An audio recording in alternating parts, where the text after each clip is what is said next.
So guys, today gagawa tayo ng baon ng mga bata gamit ang condensed milk at iba pang mga ingredients guys. Pero ang pinaka main is itong condensed milk. So hindi ko naman nalagay lahat, kalahati lang yan guys.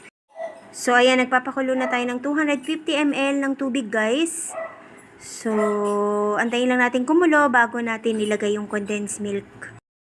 So, habang hinaantay natin kumulo yung tubig, so ito yung kailangan natin, itlog, 1 cup ng flour, at saka ito, kinati ko lang yung kalahati cup ng condensed milk, guys. So, ayan ang aking sukatan. Nasa sa inyo kung meron kayong sariling sukatan, pero ang gamit kong sukatan, ito guys, yung silver na bowl. So, kumulo na guys yung tubig. So, nilagay ko na yung condensed milk. Di ko na naipakita sa inyo. Pero yan, haluin lang natin siya guys. Tapos, pinatay ko na rin yung apoy. Palamigin lang natin ng onte. Tapos guys, ilagay na natin agad yung itlog kasi medyo mainit. So, kailangan mabilis ang paghalo guys. So, yan, halu-haluin lang natin yan. Tapos, naglagay na pala rin pala ako dyan guys ng ng 1 tablespoon ng oil at saka pinch lang ng salt guys. Huwag niyong kakalimutan yun. So, hindi ko na naipakita yung paglagay ko pero kasama na yan dyan guys. And isunod na natin yung 1 cup ng flour guys. So, ayan. Halu-haluin din natin yan guys hanggang sa mawala na yung buo-buo. So, ayan. Halo lang ng halo para matunaw yung yung maida guys, yung flour. Tapos guys, isala natin para hindi masama yung mga buo-buo na flour. Kung meron man, mas maigi na isala na lang para mas maganda yung mixture.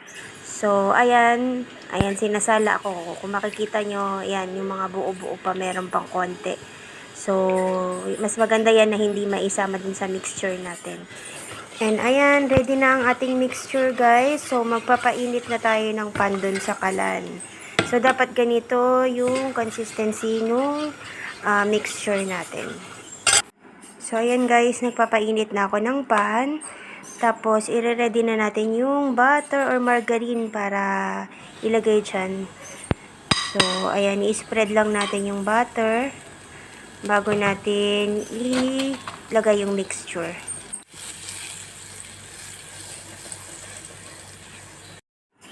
So, ayan nga guys, ayan na yung nauna natin na parang pancake siya actually guys.